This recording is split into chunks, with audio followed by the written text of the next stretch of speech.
Welcome back to part two of our baby friendly and of our infant nutrition. So you guys would have watched that baby friendly initiative video, and I really love the fact that they're pulling in our indigenous culture and being aware again of that context and those other belief systems and how we can have cultural awareness when we're working with our families. So regardless of culture, values, belief systems, we want to work with all families the same.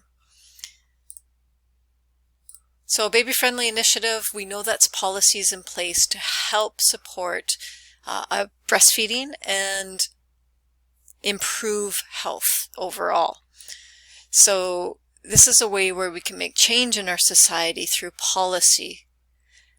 We talked about making a change to our maternity leave and making it longer so that parents can stay home with their children longer. There's growth and development and positive health implications for that, as well as more chance that they will continue to breastfeed. So baby-friendly initiative just really helps encourage and boost those breastfeeding rates as well. So we do have facilities and hospitals that are already doing this. I'm going to go through this very quickly, so it already should be a review from the video, but that's 10 steps, and it is a written policy that is communicated to everybody. So that's why it is mandatory now for that 20-hour breastfeeding course that anybody that works in perinatal has to take that. And that means education for housekeeping, maintenance, dietary, everybody has to be trained.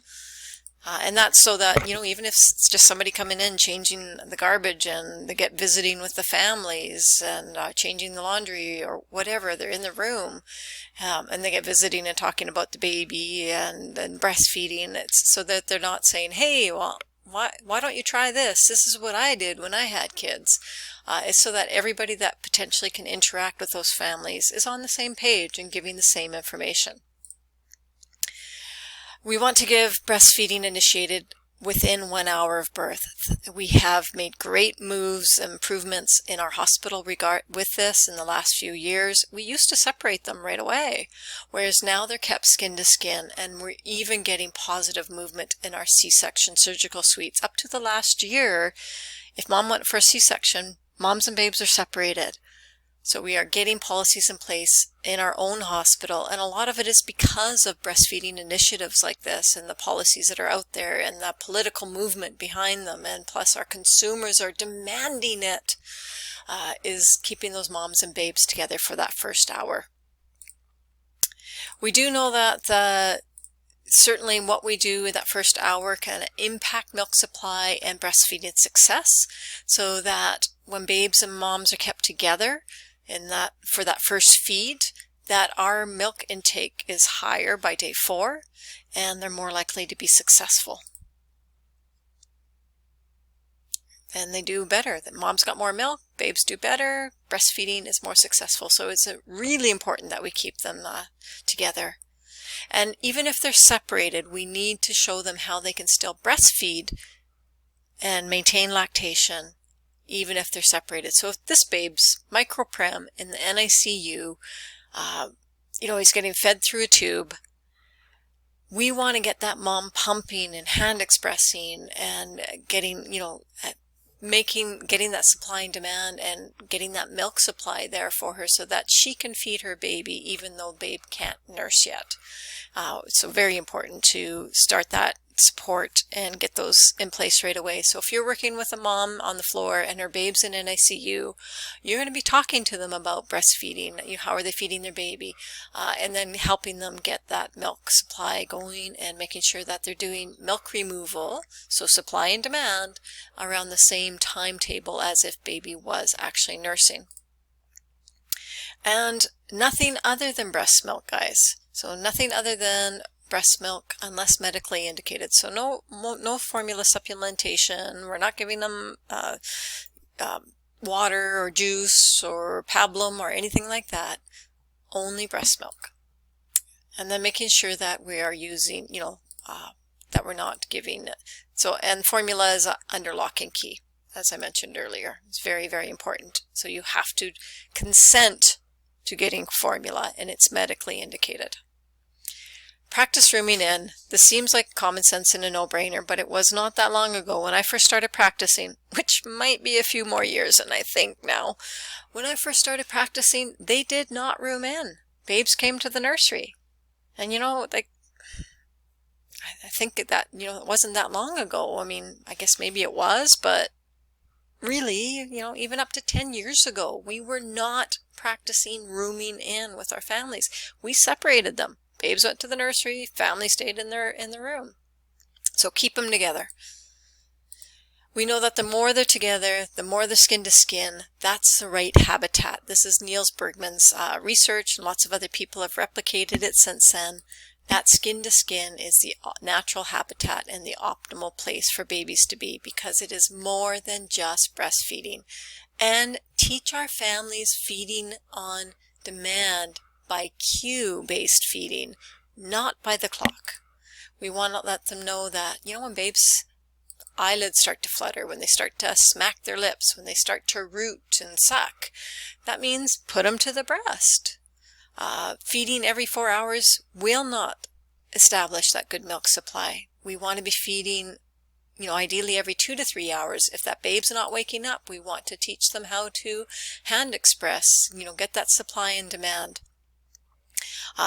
Teach them these feeding cues, that crying is the late cue to feed. We want to get them before they're crying. So, and if babe's already crying, you're going to have to calm the babe and get them settled before you can feed, because they are not psychologically at the right place to be able to feed. The early cues, when you can pick them up when they're just starting to wake up and wanting to getting hungry, that's the ideal time to get them. And you can pick up on those early cues way easier when they are skin to skin. Now, obviously, you can't be skin to skin with your baby 24 hours a day. You'd get nothing done. And let's face it, we got a life, and you want to get up, and you want to go to the bathroom, and you want to shower, and you might have other kids in the house. There's real realities around it. But when I have a mom that's having a lot of breastfeeding challenges, I will say you need to do a 24-hour baby moon. And that is where you get supports in place in the house, and mom and babe go back skin to skin for 24 hours, just hang out in the bedroom. Mom can watch TV, read a book, do whatever, to help get them back into sync and to reestablish those natural instincts and pick up on those early feeding cues. And it's amazing how much success they have with that. All right, so why is my slide? So this is the 9th step of the Baby Friendly Initiative, and that's give no artificial teats or pacifiers, soothers to breastfed infants. So we shouldn't even be giving them out on the floor. No artificial nipples. Again, because we know by the literature when they are given pacifiers or soothers, they tend to miss 1 to 2 feeds per day. Doesn't sound like a lot, but when we think about supply and demand, and we have to have milk removal to get milk supply, that can be impactful. And remember, perceived or low milk supply is the #1 reason why women quit feeding, the breastfeeding. So do not introduce any kind of artificial teats or pacifiers until breastfeeding is well established. And that's 4 to 6 weeks usually. I tend to say, when that babe can go to mom, and then it doesn't matter where or how babe's positioned, they hot root and they go right on the breast and they start nursing, and they nurse really vigorously and well the majority of time. At that point, then you can start introducing a pacifier or an artificial nipple. And then make sure you've got good supports in your community and help them find those supports. So we do have Le Lèche League here in Medicine Hat. And this is just kind of a list of who has breastfeeding initiatives and accreditation now at the different in the different hospitals. So, and just the fact that you haven't actually got there yet doesn't mean that it's not worth doing and starting those steps. So a lot of them are in the process of, so even though they don't have breastfeeding initiative done, they are still working towards it. All right, so this is where we're going to watch a DVD on how to help moms latch their babies and support their babies. And so I'm going to break here and then let you guys watch that video, and then we'll come back.